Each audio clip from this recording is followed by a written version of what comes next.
Welcome to Bigfoot Society. If you have Bigfoot activity to report from the same areas discussed in this episode, please reach out to me directly after this episode.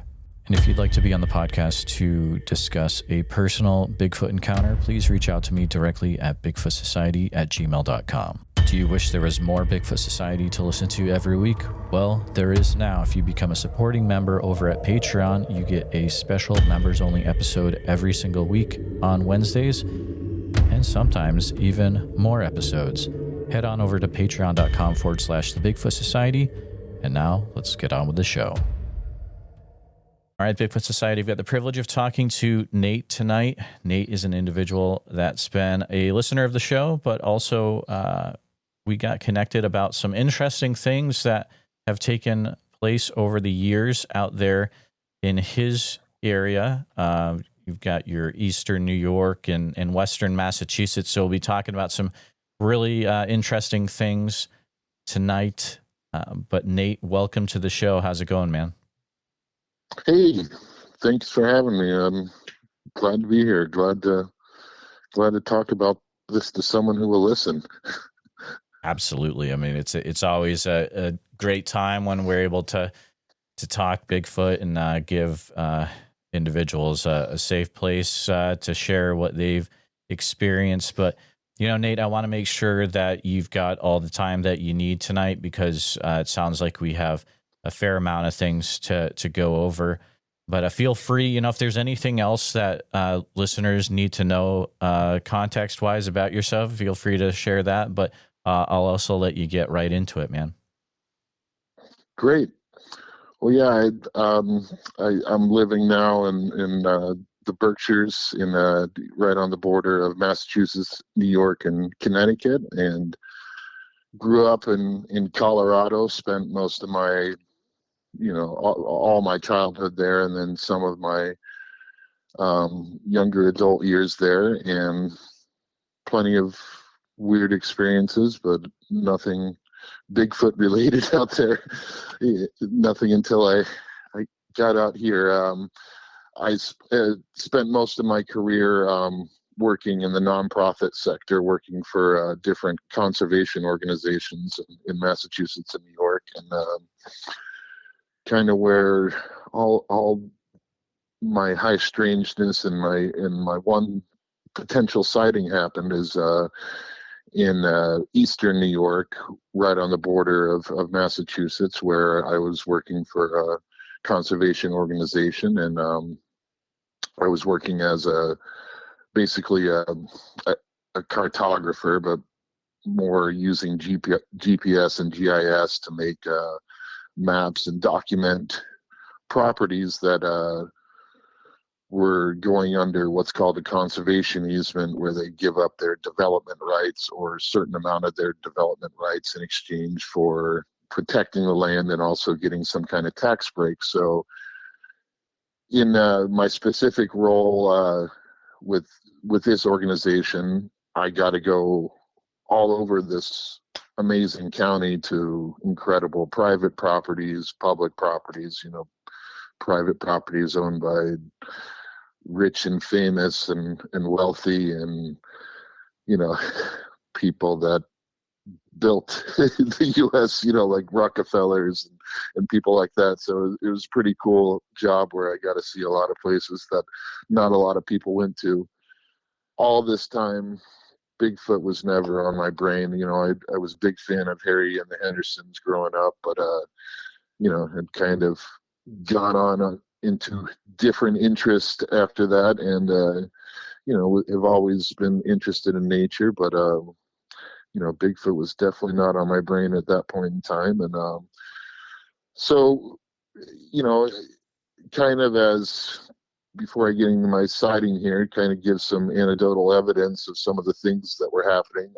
Typically in my job, I would be the person that would be carrying the GPS and also a big giant antenna sticking out the top of a big bright yellow backpack. So very cumbersome, couldn't get into a lot of tight spaces. So I would typically have my coworker would be in front of me, and she'd be going around, I'd be telling her where we're headed, and she would kind of be in front of me, making sure I'm not going to run into a tree or step off a cliff, that type of thing. And so one of the big running gags that always happened to us as we're doing this is that, she just kept feeling that I was kicking rocks at her, throwing rocks at her all the time, and a lot of times, maybe I was, because I had this GPS unit that I was kind of focused on and not really focused on my feet. But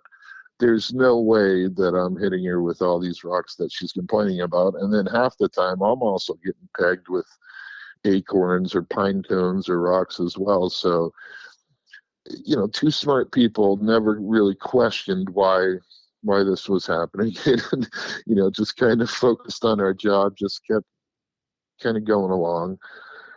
One of the other things that my coworker blamed me for, which I know was not my fault, was she had this beautiful kind of sky blue Subaru that was pretty brand new, and we would take it on a lot of these work excursions that we'd go on, and we'd be parking some cases, out in the middle of a property that, no one's on, not even a caretaker, no one's been on for months or a year even. And we'd be parking off of main roads, up wood roads and things like that. And her car started getting these giant white masses on there. They're like handprints. And, she kept blaming me, like you putting your sunscreen on and then you're touching my car, stop it. And, these big white smudges just would not come out no matter what we did. You basically have to scratch the finish to get these things off. And, so I apologized. I took the blame. I didn't know what to think other than, it wasn't me. I'm not touching the car all over, but it's just one of those things. Looking back on now, what I've kind of heard reports of, it makes me think that it wasn't me, that something else could have been out there. And like other reports that I hear, we'd have these great properties that we're going to, and sometimes had amazing natural features on them, different things like waterfalls, natural springs, caves,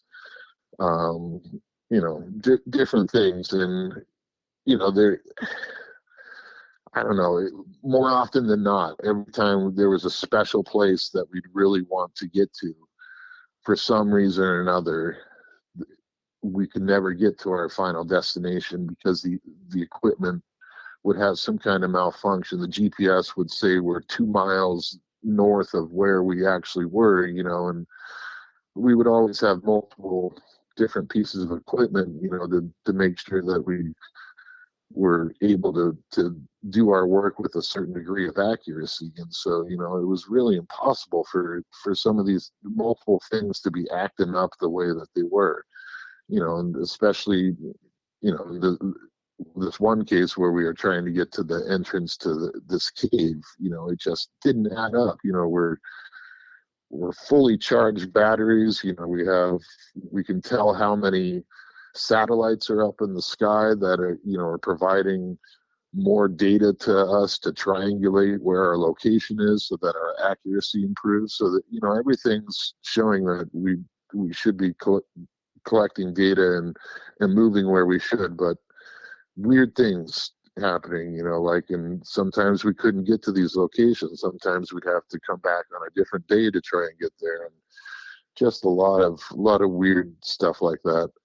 One of the weirdest things that we had happen to us is, as I said, some of these properties, they're owned by very wealthy people, and maybe they haven't visited the property in a long time.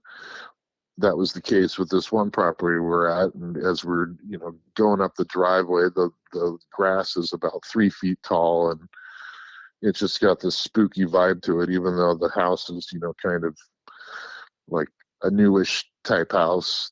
But there's just, the lawn's unkept. It doesn't look like anybody's been there. And, so we kind of knock on the door just as we do typically to let people know that we're there to walk the property and do our job. We kind of slip a little note in the door, walk behind the house, go out into the woods, kind of do our little walk around the property, make sure, they haven't built any structures where they shouldn't have, blah, blah, blah, come back. And on our way back past this house, there's this giant organ, fresh organ, sitting on, I believe it was a burdock leaf. It looked like it was presented to us.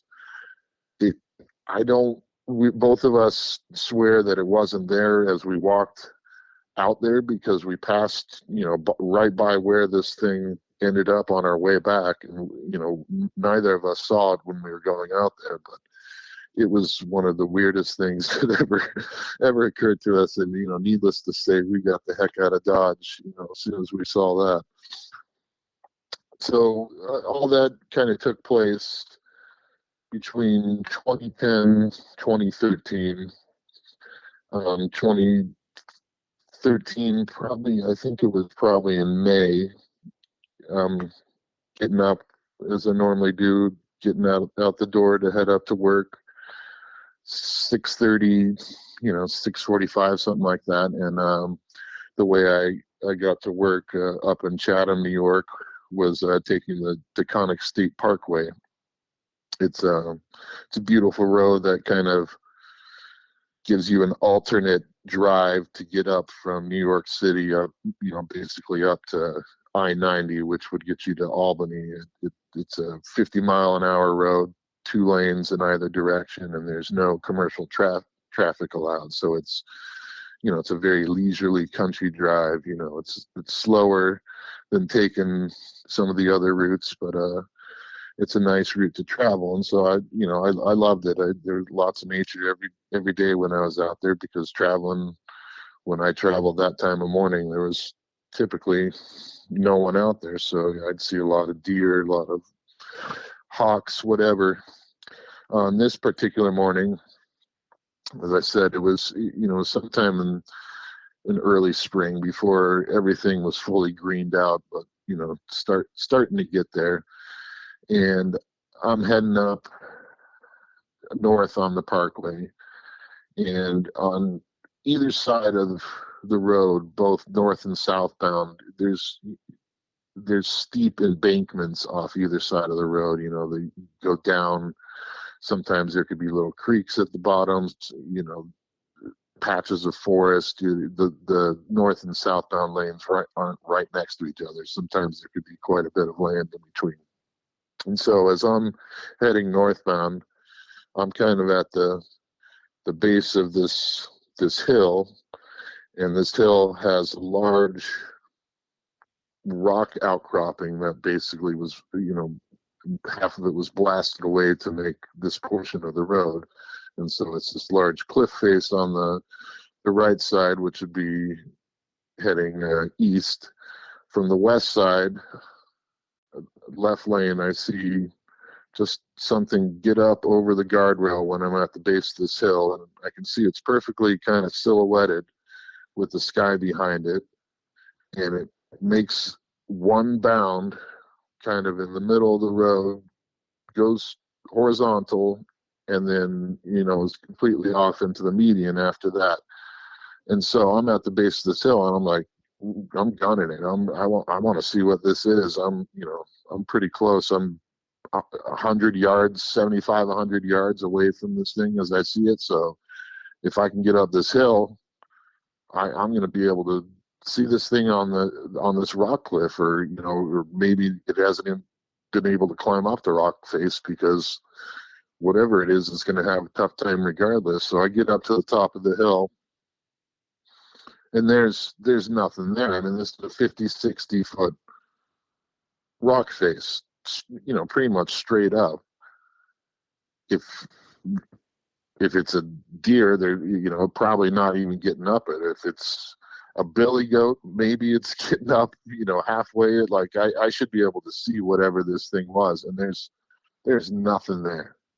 And I'm I'm kind of looking in the rear view as I'm driving by, like still thinking, what the heck is this? Where did that thing go? Like, because I know the land up there. It, it's just amazing. It disappeared out of nowhere, and as I'm driving away, I'm thinking about okay, what did I see? What did I see? Like, was it a mountain lion? Like, no, it wasn't a mountain lion. There was no tail. The color was this amber, strawberry blondish type color as it was shining in the sun. It, it didn't match up with the length, because, when I look back and think about it, the length of this thing was basically 2/3 of both of those lanes, which would be 16 to 18 feet long, toe to tip of hand. And that's not a deer, that's not a mountain lion. Like, I don't know anything that's around there that would be that long. It's not a coyote, there's nothing that kind of matches up with the length of this thing, as I saw it go horizontal as it bounded across the road. So, I tried to sell myself on it was a mountain lion for a little bit, but it didn't match up. And so it just puzzled me for years. And I told my coworker that I do all this work with, and, tried to convince her, as I was convincing myself, that I saw a mountain lion, but it wasn't a mountain lion, because I kept saying it, it didn't have the tail, and the color was like this, orangish amber, almost like close to a orangutan color, but not quite. And so, I don't know. I don't know what I saw, but one of the things that made me think it was interesting, years later, I come across, one of these videos, Small Town Monsters, and they're talking about the Kinderhook Creek monster. And I'm like, oh man, that's close to this. That's everything that this guy is talking about sounds an awful lot like what I saw. Did I see a Bigfoot? Like, and so that's where I'm at now with that. Is it's the closest thing that I compare it to. The thing for me that I never saw it stand up, and so, like, I'm judging this thing based upon the length as it crossed the road, but I don't know anything that's that long as it goes horizontal from toe to the end of its what would be its hands, I guess, as it's bounding across the road. Nate, So that's where I'm at. Nate, that's a fascinating sighting, and definitely have a few questions for you about it. So the first thing you noticed was you saw the silhouette of it. When you saw that silhouette, probably just for a very short time, did you notice anything interesting or any details about the way that silhouette looked? Just, it seemed, in looking back, it seemed hunched over as it got over the guardrail, which makes sense, because, like I said, like it was coming up kind of a steep embankment, and I couldn't make out any features, but the biggest thing to me was like just the quickness that this thing kind of just made this one move to cross both lanes. Like deer, anything else, they would have taken multiple steps, but this thing was so smooth. It came up over the guardrail and just across there, and then I wish I could have seen it maneuver up this rock face, because that must have been just as equally as effortless. Like it just disappeared up this thing. So that's all I can say. That the one thing that I kind of think about from time to time is that all my years driving up and down this iconic state parkway, and this is a little morbid, so I apologize to for some of the listeners here, but things get hit on the road. And so there's a specific, road crew division, that goes up and down the parkway. I don't know, I guess it's probably New York DOT or something, but they collect a lot of these things that have been hit on the road. And I've seen them in certain locations, where there's this giant steep embankment off the side of the road, just tossing these things in number off the side of the road, like down, some of these things are 40, 50 feet down from the, where the road is. So, no one's going to see them or smell them, but there may be other things interested in them. So, that was one of the things that I always thought about afterwards is, there could be something down there that's, attracting them, other than, this is just happens to be where they chose to cross the road. Like I feel that there had to have been something there that they were after to be there in this location when there was many possible locations where they would have been concealed. No, I think that's a great theory, because it's like, you're making it easy for them. You're pretty much making a buffet in a way up and down the road. Yeah. And not to get too gross or whatever, but another interesting thing is, I bet those DOT guys have probably seen some stuff, and they probably just don't talk about it. But there's got to be one DOT dude going up and down that road all the time that probably has seen something. But who knows? Sure. I'm sure, there's probably lots of folks like me that have seen something. They just can't pinpoint exactly what it is, but they listen to the right thing, or they get down that just the right YouTube wormhole, and they'll figure it out. Absolutely.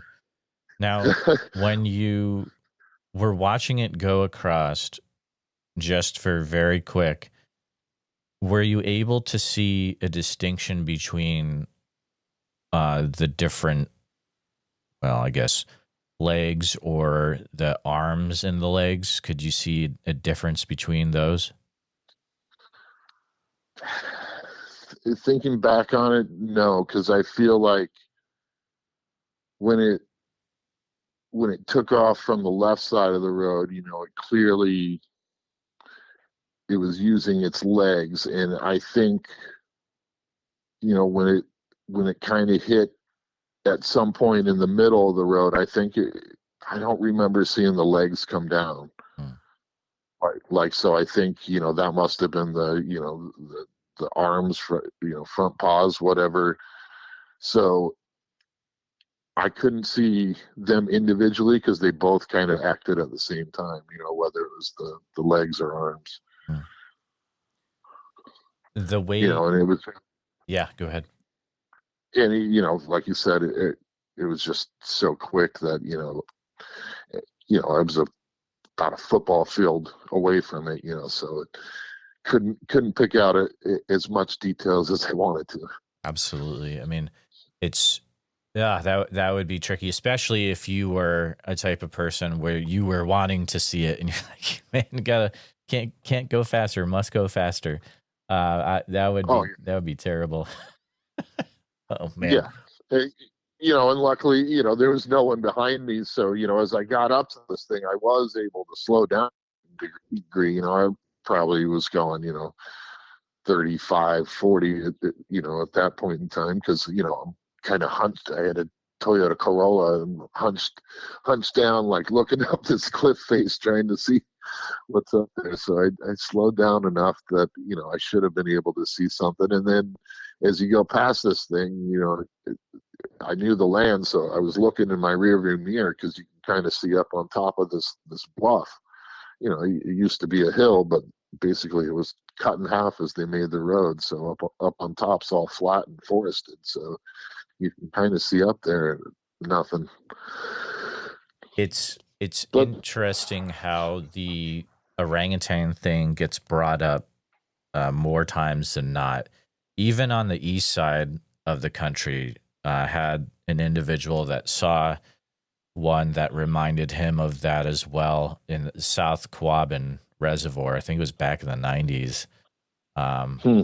But I've also had a person use pretty much the same words that you use, the strawberry blonde, for a Bigfoot that she saw out in I think it was Fall Creek area of Oregon, just west of Oak Ridge and east of Eugene a little bit there. But I think there might be something to how it reminds everyone, most people, of orangutans. Now, there's other things that it reminds people of, but I thought that was very interesting that you brought that up. Did you share this right away with people once you got to where you were going, or when you got back home? You know, I shared it. I probably shared it with my wife eventually, and there was only because I was still thinking I'm crazy. I can't identify this thing. Like if there's someone that should be able to identify it, like that's what I went to school for. That's what my job is. To know these type of things. So I should have been able to identify it. So I told like my one coworker who swears he's seen a mountain lion, in this area, and then my other coworker that I did all my mapping work with, and that's about it. I couldn't explain it, so there's not much to go with there. If you're like, hey, I got this cool story, but I don't know what it is, but it makes a lot more sense to me now. That I'd be willing to put more money on that it was, Sasquatch, Mm-hmm. Absolutely, because it just doesn't fit any other explanation for me. That's my sighting there. I've had a lot of other experiences here that I kind of, am putting out there as anecdotal evidence. Like nothing else I've seen personally, but I've had some weird experiences here. So, one of the, I was a cartographer, basically for a little while, and I switched positions into land management, being a property manager of a lot of these properties owned by conservation group, and basically there was 15 properties, 5,000 acres, 25 miles of trails that were open to the public, 365 days a year for free. Not there were certain areas that are protected and stuff, but they're basically like the county park system, and so I was in charge of managing a lot of these properties, and so any weird thing that happened or people thought happened, I'd hear about. And so one of the strangest things that occurred was I got a call one day from a fellow that was a volunteer for me at one of the properties. He was a hunting volunteer during hunting season, make sure that there was nothing funny going on, that only people that had permission were hunting there, and that no one from other properties were creeping over. And this guy was legit dude. He was the former county sheriff. At the moment when he was my volunteer, he was the county coroner. So he was an official guy. He calls me up one day and he says, hey, you got a deer out in the middle of your field. And that was pretty much the gist of the message. And so I get my John Deere Gator loaded up, and know that I'm gonna have to deal with this thing and probably haul it off somewhere, get away from public view. And so get out there with one of my assistants, and we get out there and we find a headless deer. This thing this deer is a doe. There's no reason its head should be missing. There is no blood anywhere to be seen. And I wouldn't call the cut surgical, but I mean, I don't know what could have made it, like, it, it was just, it was done so clean that it just didn't make sense. And this thing is just laying out in the middle of the field. There's a road no more than 300 yards from it, a major county road. There's neighbors' houses, nearby that overlook this property. So there's no reason this deer should be laying there headless in the middle of the field. Regardless, I got to deal with this thing. Still kind of amazed, that the guy he either didn't know that the deer was headless, or he didn't tell me that fact, which I thought was pretty strange. But regardless, I had to deal with this deer, and so my assistant and I dragged it off in the woods. And I like to turn some of these bad situations into good situations. So one of the things that we did was we took this deer and we put it in the location to kind of and see. All right, let's see what predators are around. Let's set up this trail camera, see if we can figure out, are there coyotes here, just turkey vultures, and scavengers, or what kind of predators are here. So we set up trail camera pretty close to this deer, cover the deer up with, a bunch of leaves and stuff, get it off the trail, out of the way, so it's not going to smell, and so no one will see it. Just, come back, I don't know, 2-3 days later, to check the camera, check the deer, and the deer's gone. We're like, oh, okay. We figured it would take longer than that. We'd see it decomposing, but something's managed to drag it off, and we didn't do a good job of securing the deer down, so it was kind of bad on us. But we're expecting, all right, no problem. At least we're going to see what gets to drag this out. Take the camera back, check the card, have plenty of pictures beforehand, plenty of pictures after. No pictures of anything messing with the deer, dragging it around, which is just crazy to us. I mean, we got pictures of little dust things flying through the air. Like, how can we not see something dragging this deer off? So whatever, we forget about it, move on, do other stuff. Not too long after that, I had a different property where we had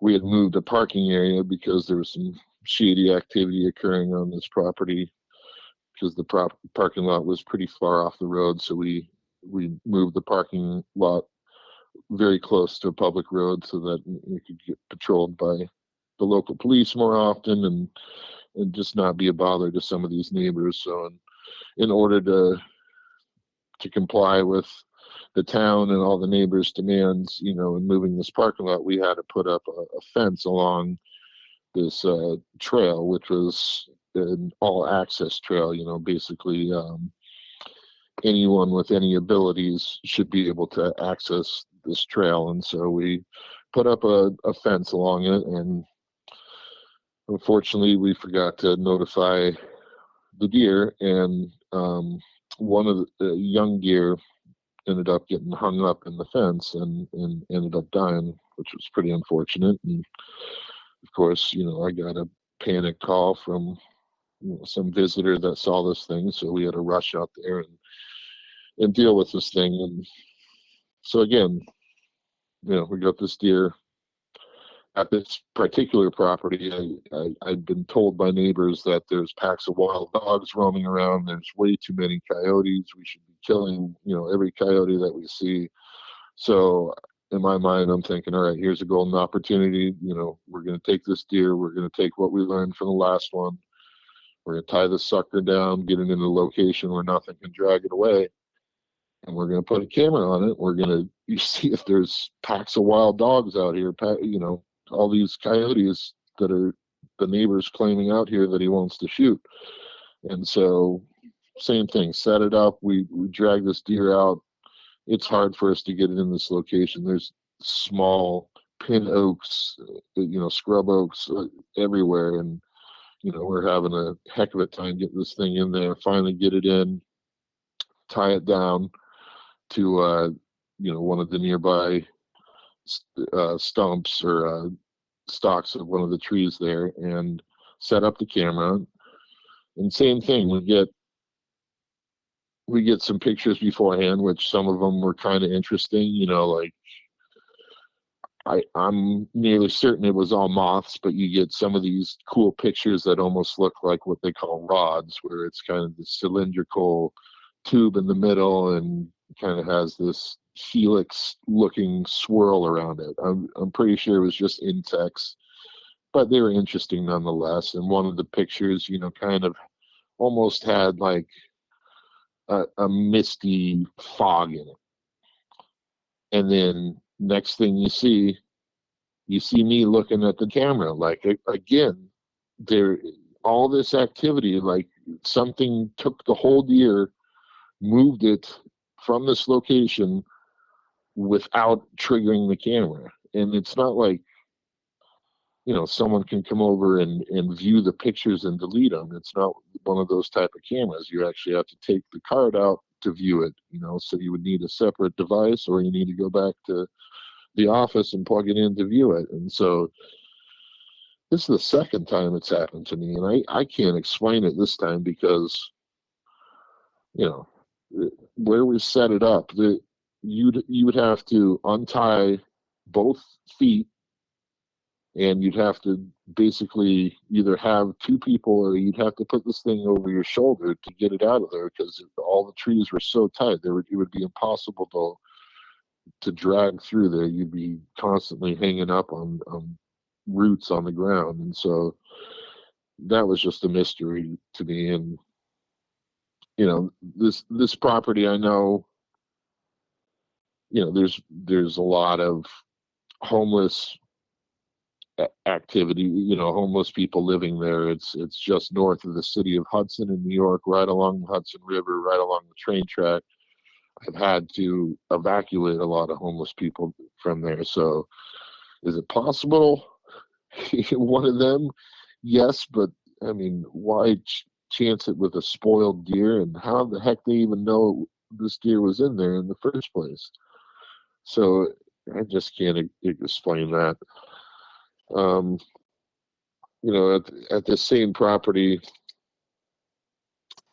there was a couple other weird things that happened as we were mapping it. One conservation organization was transferring the ownership of the property to the organization I was working for, and as part of the transfer of ownership, basically we had to go around and remap the property, and make sure that we found all the boundaries that were on the survey. Otherwise, we'd have to hire a survey company to come in and resurvey the property. So it was our job to go around and do this. So found all kinds of crazy structures put together. Wish I'd paid more attention to them, because at the time, I'm thinking, oh, these are, it's these homeless people, they're just putting together this rudimentary structure to get out of the rain or whatever, hide out, do whatever they do. We found, this one location where we found a boundary pin on a rock one day. Came back the next day, since we found that location, that was our starting point for the next day. The next day there was an empty turtle shell sitting right on this boundary pin where we had stopped the day before.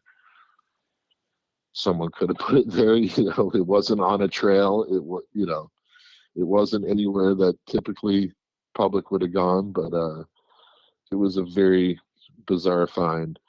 And one of the other weird things about this property is that we ended up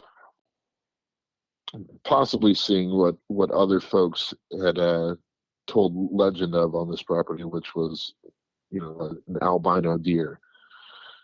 There's a couple old timers around the neighborhood that I had talked to that said, "Oh, it's not an albino deer. It's a piebald. It's It was basically this old lady had a couple piebald as pets, and he said, it's one of the, they had offspring, and it's one of the piebalds that got out there.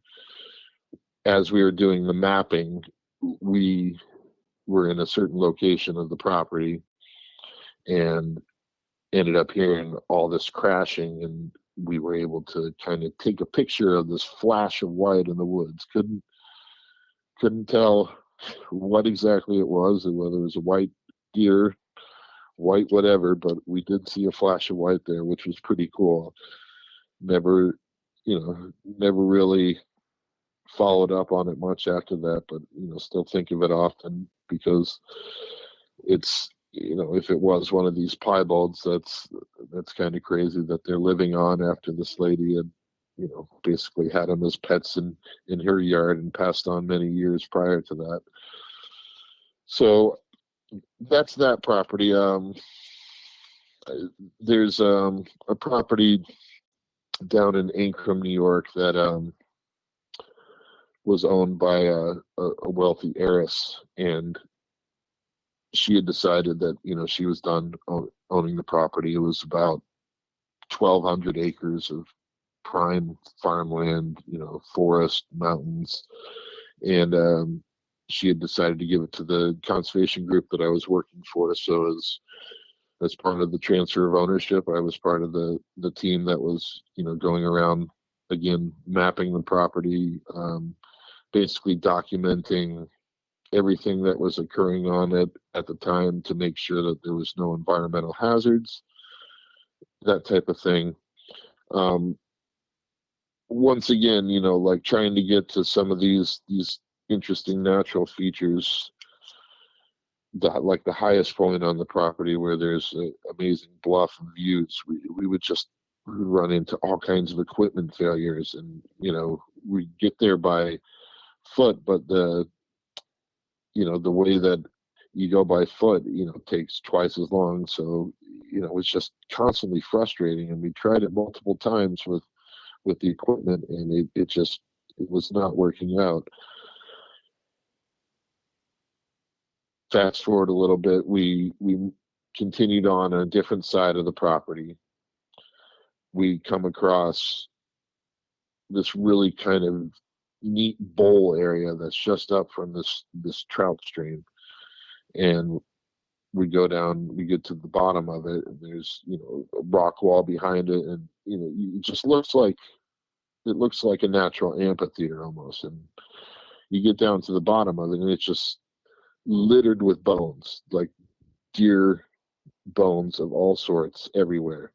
In the middle of it, there are 3 perfect, intact antlers on the skull.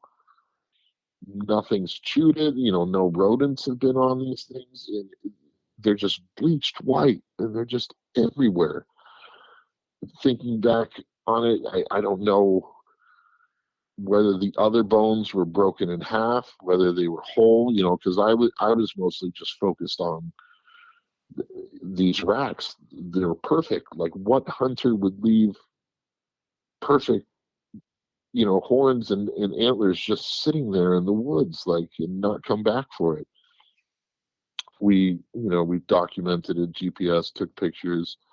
I followed up with the caretaker of the property, who's just this cantankerous fellow that you don't want to rub the wrong way, and he guarded this property, day and night, and there's no way anyone was on there hunting illegally, and the only guy that he allowed to hunt there would never leave, a buck sitting there like that. So it was one of the strangest things. I ended up taking 2 of the skulls and the racks, and still have them, by the way, but it was just a really bizarre thing to see. Especially in that county where everyone takes such pride in getting a buck and showing off their rack. So I don't know what to say about that. Did anything weird happen after you took those? No, thank God, nothing, Okay, good. nothing weird. You never know, man. Sometimes. I know. Yeah. It wasn't a special crystal, so that's Good, why good, I good. felt good about taking it. Exactly. Um, when you go to any of these properties and you have like the equipment start to act weird, have you also ever experienced like any weird physical things happen to yourself or to your coworkers when you're out there? I can't say that I ever remember that happening. Okay. And but it's such a weird thing though, because like, not only was it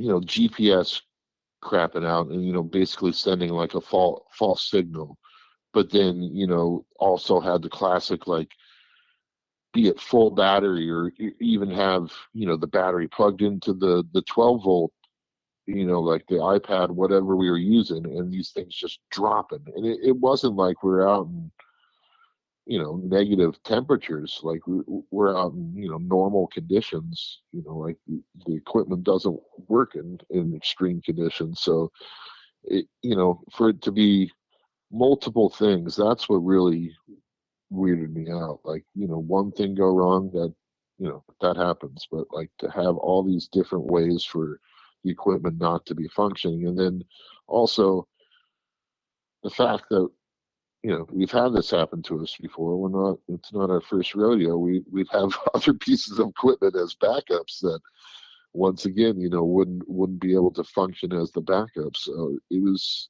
pretty crazy. I don't want to rabbit trail us to maybe a different. I'm just gonna ask a question just because it came to mind.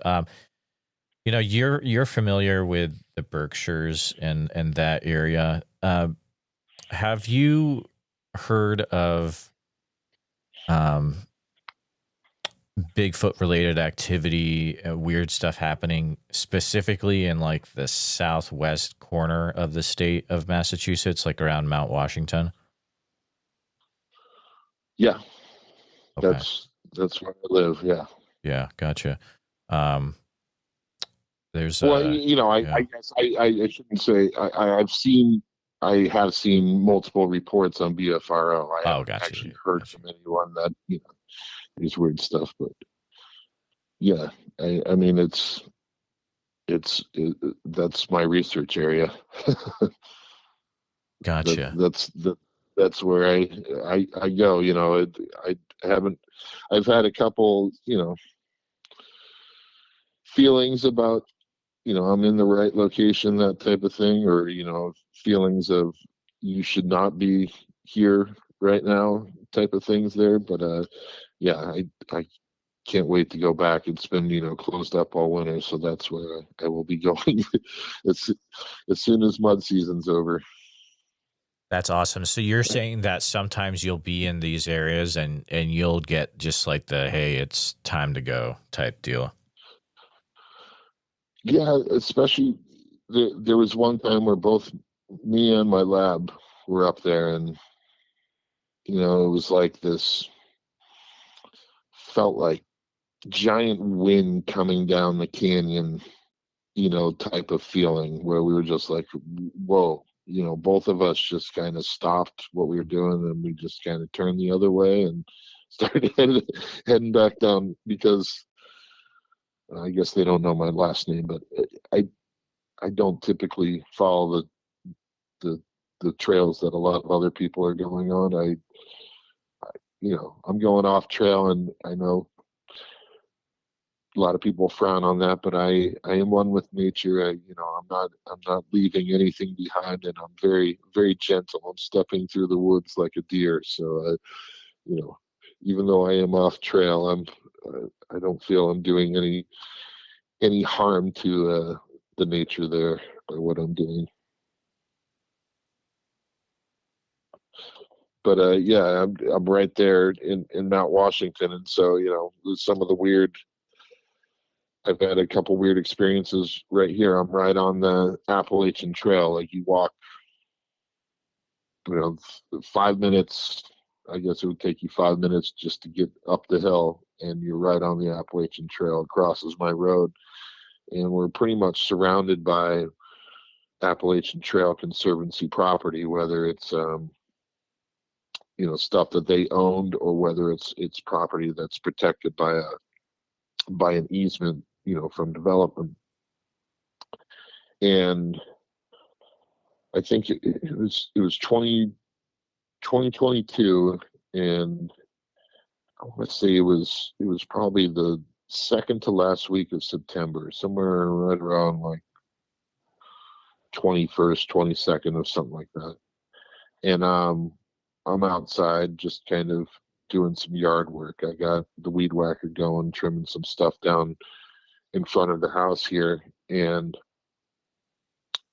off to the left, I can kind of see that there's a dark shape. I can see that it looks like it's someone, like a hiker or someone that's probably came off the AT, went into town, and is hiking back up on the AT. It looks like they got kind of a hood on, and kind of dark clothes, and it's a warmish day, so I kind of thought that was weird, all in this very short span of time here. But I stopped weed whacking, and I kind of turned so that I'm not going to throw any of the weeds that I'm whacking onto this person. Kind of do a little bit more work, let them get a little bit closer before I stop working, and I plan to do something else. So as I turn back around after I've stopped, to see where this person is, see when I can start working again, they've completely disappeared. They're no longer walking on the road. And in this location where I saw them at, basically in between my neighbor's mailbox and mine, it's 15-foot span, and there's nothing but a wooded hillside that they could have escaped into, and there's no reason for them to be on this wooded hillside. They're going on to private property where there's a neighbor with dog and kids, and multiple structures. That there's a swamp down below. There's no reason for anyone to be over there. And so I'm a little freaked out at this point, because I'm like, who the heck is going up into the woods right there? Like, who just walked up the hill from my mailbox? And kind of get a little perturbed. I'm kind of looking around. I'm looking to see if any of my neighbors are out. Ask them, like, hey, do you know if anyone is, like, it's just about deer season. Anyone hunts over there? Are they going to check their stand? I'm asking around neighbors. No one knows of anything. So I'm a little freaked out that, is there someone, like, is there a bum, like, living in the woods across the road? I can't figure this thing out. Tell my wife, tell my kids, just kind of keep an eye out. This is what I saw. It's a little weird. A couple weeks go by. I'm out, same part of the yard, doing more yard work, but this time I got a brush saw, a little metal blade on the end of my tool, and it, makes kind of a zing, zing, metal zing sound. It's kind of cool. I like using it, but I'm sure it was ringing out all over. And anyways, I'm out showing one of my sons how to use it, and we're doing some of this work, and we kind of look over to the left, basically in the same location where I watched this figure disappear, and in slow motion, a tree probably, less than 2 feet in diameter, but, pretty good size, slow motion, just starts to fall into the middle of the road. A car stops just inches before getting crushed by this tree. And I mean, it's just bizarre. Like, I'm thinking, like, what the heck is going on? That's the same location that I saw someone. Like, this tree comes down as we're standing there. I'm doing more yard work. We rush over, this car basically like we backs up and guns it out of there before like I can even get over there to ask them if they're okay. And they're gone. And so my son and I moved all this giant log out of the road. It's a dead tree, but it's not light, and there's no reason that this thing should be falling at this time of day anyways, because there's no wind. Maybe it was just it's time to go. Seems weird that we just happened to be there for that, but c'est la vie. So fast forward, I don't know, maybe a month, maybe 3 weeks, kind of the same location. I'm hearing something at night, probably, I don't know, 9:30 at night, after it's been dark for a little while. Hearing this noise outside, almost sounds like one of the weird noises fox make. So, I'm curious, so I go outside, and it's not a fox. I'm hearing like a cat noise, and it's a big cat noise. It's not bobcat. We got bobcat all around. I've heard them. This sounds like it's a big cat noise, and this noise is coming from 30, 40 feet up in a tree. And I'm thinking, what the heck has got a big cat treed, and why is there no noise? If it's a coyote, if it's any kind of predator around here, and they've got a cat treed, if it's a dog, even, if they got something treed, they're going to be freaking out at the bottom. They're going to be barking, going crazy. And this cat is just angrier than heck, just making noises. So I run inside. I'm looking for my flashlight, finally get it, and I come back outside. And by that time, my neighbor right next to me is out there with one of his sons, and they hear this thing. And, so they have a flashlight as well. We're shining it all over. We can't figure out where this thing is, but also being that we can't see where this thing is, and it's sounding so angry, we're not searching all that hard to, like, we're not going into the woods looking for this thing. And we can't figure it out. Eventually we end up just going back inside and chalk it up to another weird thing here in the Berkshires. So that would be getting towards Halloween time. So same fall, I had done a whole bunch of clearing around the house here, had a whole bunch of branches that I needed to burn. And so did a big burn pile, ended up getting a little trouble from the fire marshal, and wasn't able to get a permit to burn any more big burn piles after that. So I was doing small little burn piles in my little solo stove on a nightly basis to get rid of all the rest of the stuff that I had, and would just be hanging out around the fire, just myself, maybe listening to some tunes or whatever, and started noticing that across the road and kind of this in between where the tree went down and I saw this thing and where the cat was making the noise, there's all this stepping in the bushes. And so at first I'm thinking, okay, it's just squirrels. And so I'm listening, and it's just constantly happening. So I go over there and, I'm making squirrel sounds. Nothing's chirping back at me. Usually I can get squirrels to get angry at me pretty quickly, but there's nothing going on. It's not birds. And so get my flashlight, wait till I hear the sound, turn on my flashlight, and can't find anything. And it's just constantly, it's like there's pacing back and forth in the woods. And wherever the sound is coming from, I should be able to see wherever this is. So this is, it happens, I don't know, 1 or 2 nights as I'm doing this fire thing.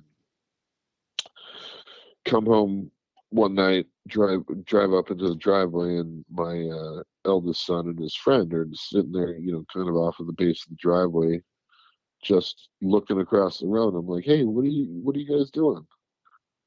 They're like, there's something over there. There's the noise over there. I'm like, oh God, you guys get up top, and we'll talk about it. And so, sat there, listened to it, tried the same thing with them, tried shining the light on it once we heard the noise. Like, could never explain it. And, to this day, I've not been able to explain it.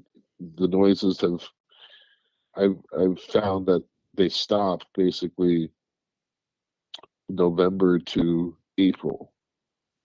And then from May until basically October, that's when I hear these things. If we're outside at night, if I'm having a little fire, if we're doing whatever, I hear, every night I hear hooting. Some of it sounds an awful lot like barred owls. Some of it sounds an awful lot not like barred owls. One time, as I'm coming out of my shed, this was actually pretty recently, here in the last couple of weeks, I step out of my shed, which is at the back of my property, and I've noticed this on occasion, that when I turn off the light of my shed, if I'm in there doing some artwork or whatever, and come out, that I hear a hoot. This time, turn off the light, and I wait for the light to go off, and then I want it to be dark before I go out. And as soon as I open the door, I hear a hoot, but at the same time, there's like a scream sound as well. It's like a hoo-hee, almost as if they were two separate sounds. I don't know, but it's weird.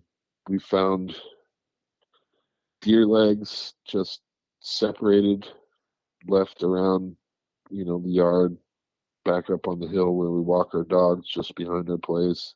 I know there's coyotes, but once again, if coyotes are tearing up a deer that close to the house, you think you'd hear them. They make an awful lot of noise even when they're not killing something. So I can't explain it. I don't know I've reached out, to BFRO, tried to file a report, didn't have much luck. The nice guy called me back, but I don't think he ever filed my report. He was more interested in talking about one of his upcoming events. So I love if anyone's around in this area and wants to do some exploring, then they should get in touch with me. So, Nate, there's some really interesting things going on that property. I talk to multiple people right now every day. So I am very much listening to people talk about things they have happen. And man, there's some stuff that you're saying where it is just hitting some alarm bells, that it's like, oh yeah, here we go. Yeah, you've got the random deer legs around your property. That's a big one that always shows up. I mean, that's all over the US too. And when I talk to witnesses and does it, when you hear the owls, or like the ones that sound like they're fake, is it almost like they don't know how to do the owl call at the end? Like they mess it up at the end? Yeah.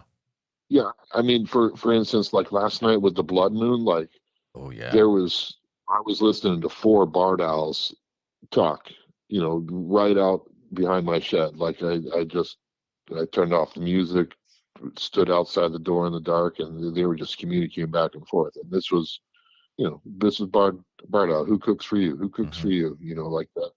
Even, some of they make variations, of course, but yeah, I know my owls pretty good, through my years. That was one of the things that I always enjoyed about my job is, I got to go on many owl prowls and call in, owls for people, and they'd be like, "Oh my God, that's amazing!" So right, yeah, it's awesome, yeah.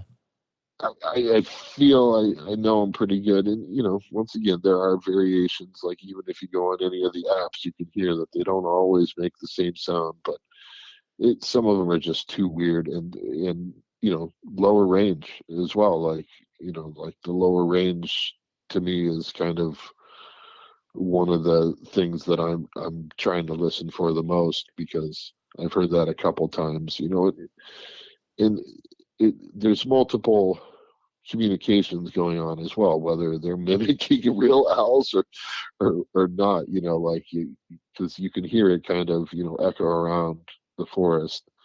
We're lucky in where we are in my spot, and most of the houses that are all around us are all completely wooded. We're like one of the houses that there's clearing, so we get weird things like when major weather events. I've looked out the window and seen like 3,000 starlings just hanging out on the ground around the house one time.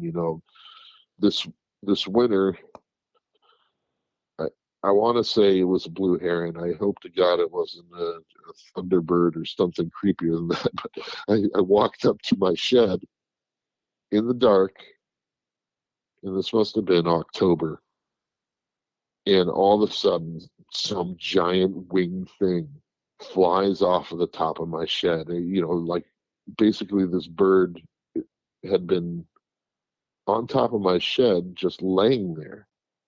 I guess because it's a black roof, maybe it absorbed some heat from the sun or something. It was warm. Maybe I had a heater going on in there. I don't know, but it's cool that we have all this nature here, but some of this other stuff's just a little weird, a little concerning, with kids and little doggies here. No, I totally get it. Is there a weird history to the property? You go way back? Well, not way back, but there is one really weird thing that you will probably get a kick out of. We tried to buy this property. I want to say we probably tried to buy it in 2013 or 14, and it was listed as 2 acres, and we couldn't get our loan up to the amount, and so the lady selling the property ended up selling 1 acre to a neighbor across the street, and then put the house on the market, and it got snatched up before we got it. Ends up the guy that bought it did a whole lot of tree clearing in the backyard, and ends up dropping a tree on himself and dying in the backyard. And so unfortunately, that happened, and he had married a lady from South America who just wasn't able to keep up with the place, so it came back up on the market. We grabbed it, and so that's always been on my mind on this property, especially as man.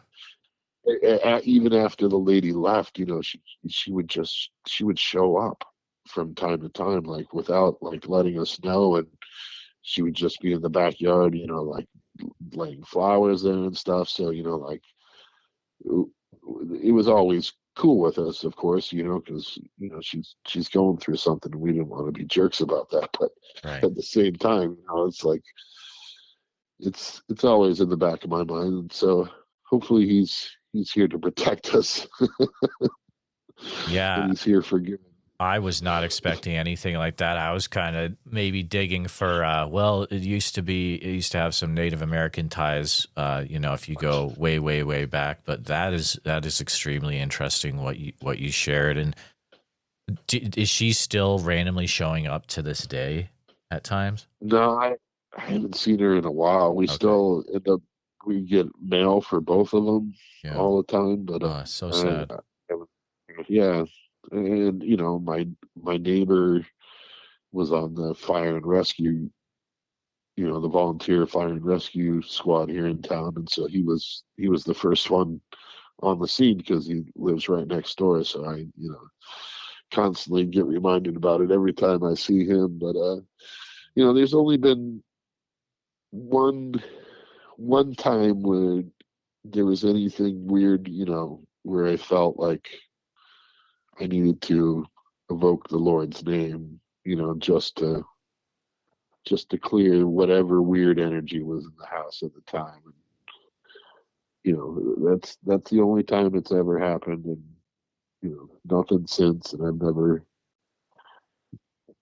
really, thought anything bad would happen to it. But it's just, it's just a weird thing to have hanging over you. Yeah, no, I totally get it. It's good that you were able to do that, and we don't even have to talk about what it was for sure, but it's good you were able to do that, and then whatever was going on stopped. Um, it's just very weird how all of this stuff seems to be related in somehow in some cases. It's very strange. Yeah, I mean, all of this whole part of this part of Massachusetts is all so historical. I mean, this is all where all the Livingston Wars and all that took place. So the Tenant Wars, and where Massachusetts and New York were fighting over this weird little section of the world here, where it's just, I mean, obviously there's natural resources here that they were fighting over, iron ore and that type of stuff. But yeah, it's a cool part of the country to live in. And there's lots of history if you dig. I mean, even as we were kind of talking earlier, like one of the reasons I reached out was because I had heard a recent episode of yours where there was a guy that frequented somewhere near to my home, where he had some pretty emotional experiences for him, and that's a place where all of our schools have their graduations. It's like Oh right man. next to this place. It's like where we have our kids' play dates. It's where the dog park is. It's where the pickleball court is. It's where everyone takes their horses to ride the trails. It's just it's cool to think that all this stuff can be happening right here amongst all of us living so busily, and it's not just happening out in the middle of nowhere where there's no civilization, that it's that it is happening on the fringe, and even more populated than the fringe. So it's, I don't know, it's cool, worrisome, exciting, all of it. It is.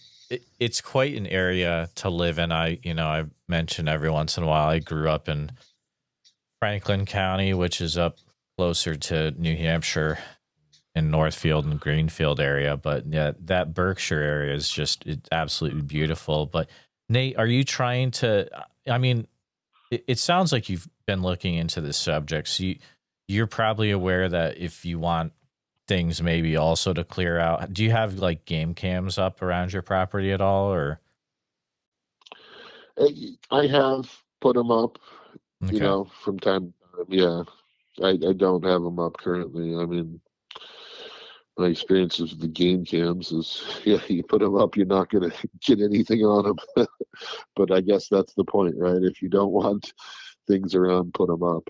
Yeah, exactly. But it's a thing where, maybe you found a good balance after you did invoke that, So Yeah, you kind of just take it a day at a time. I need what I really would like is to get FLIR to see what's in these bushes across the street, and I hope to God it's a squirrel that I'm just not seeing.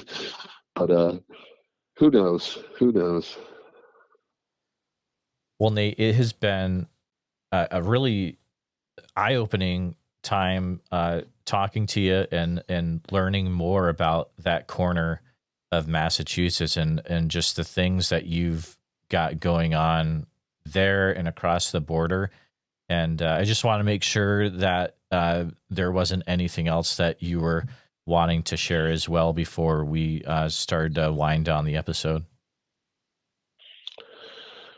Yeah, there's one weird idea that I've been thinking about. One of my hobbies is I grow mushrooms, like, forest grown mushrooms, different gourmet types, oyster, shiitake, wine cap, that type of stuff. So I'm often thinking about how amazing they are, and how they're somewhere in between, like an animal and plant, like in regards of how you care for them. And I hear a lot of people talking about mind speak, telepathy in some of their experiences. And so one thing that I'd love to hear, maybe it's a question researchers start asking is, like, when these mind speak and or telepathy happen, what is the environment around you? Like, one of the things I think about is just the mycelium network.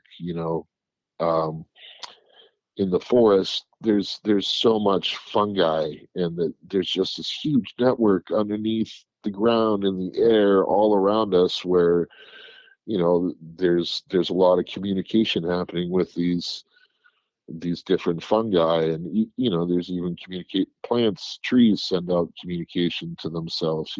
Beech trees, aspen trees, all these things, they send out emergency responses when they feel threatened.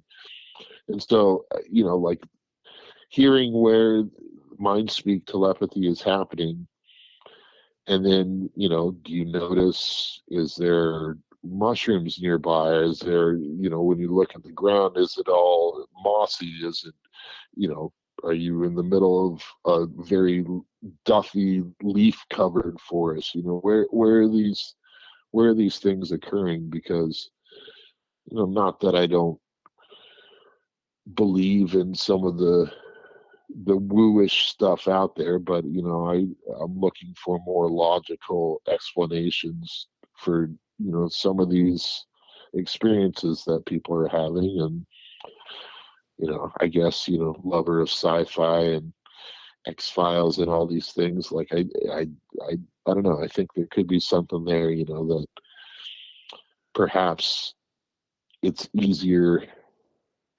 for those communications to happen, in certain environments. The person has to be willing as well, right? I mean, Yeah, that's true. That's true. I think that's a really interesting idea, one I hadn't really thought of yet. And I almost wonder if you would ask if the person that's experiencing it is also on, if they're taking any supplements that would contain mushrooms. I wonder if that would affect things as well. Right, lion's mane, cordyceps, all the things that people are doing now. Absolutely. Right? Even the mushroom coffee and stuff. There's something there. I mean, it's such. Once you get into that stuff, it's so amazing how just even simple things, eating as part of your diet, helps your digestion. It's curing. Not curing, but helping with dementia and some of these things that we don't really have cures for. So, I think there's something there, but that's just me. Yeah, I think we're at the point where there's a lot we don't understand yet, and we need to make sure that we are not discounting or being frightened away from certain things in this field because we are labeling it as either woo or, oh, that's like, too ape like, or ape, or like, really we should be looking at all the things that people are experiencing during these encounters and using that to see what is really going on here. I don't think we should. We've been doing the witnesses a disservice so far, I think, when we are throwing reports out because they're labeled a certain thing. I don't think that's right, but that's just me and my soapbox. So agreed. Yeah. We need to do better. Nate, it's been a fun time.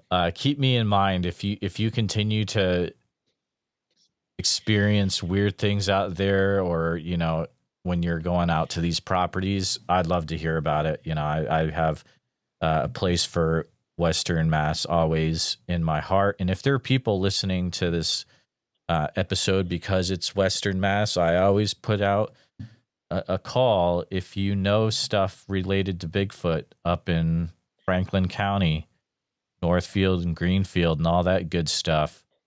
Please reach out to me. Send me an email. It's bigfootsociety@gmail.com, or anything that you're experiencing in the area. But Nate, just thank you so much for coming on the show today. Thanks so much for having me, Jeremiah. Just want to take a few minutes to say thank you to you, all my listeners, for listening to the podcast. Please take a minute to help out the show by subscribing on YouTube, making sure you hit the bell so you don't miss any notifications, and share the episode on YouTube with a friend. Also, if you're listening to us on a podcast, thank you so much. Make sure that you're subscribed, share the show with a friend. Really, it's all about sharing the show wherever you can. If you've had a Bigfoot encounter related to the following or know someone who has, please reach out to me at bigfootsociety@gmail.com or pass on my email. Here's a list: the Subtle Lake area of Oregon, Rainbow, Oregon, McKinsey Bridge area, Sweet Home, pretty much that entire area, the north part, if you get what I mean. I'll see you back next time, listeners. Sasquatch Summerfest this year, July 11th through the 12th. It's going to be fantastic. July 11th through 12th in Green Waters Park in Oak Ridge, Oregon. And listeners, if you're going to go, you can get a 2-day ticket for the cost of one if you use the code BFS, like Bigfoot Society, but BFS, and it'll get you some off your cost. Priscilla was nice enough to provide that for my listeners. So there you go. I look forward to seeing you there. So make sure you head over to www.sasquatchsummerfest.com and pick up your tickets today.